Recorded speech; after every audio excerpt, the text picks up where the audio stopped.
Tem duas técnicas para você evitar que isso aconteça.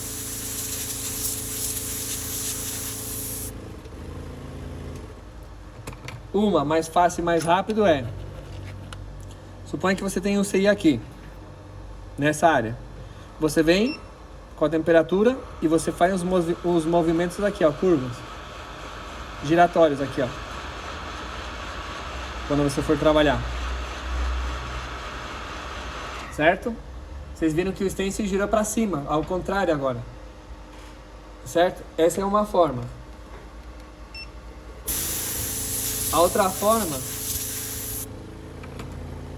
é que você venha de longe. Você vem aqui, suponha que o CI está aqui.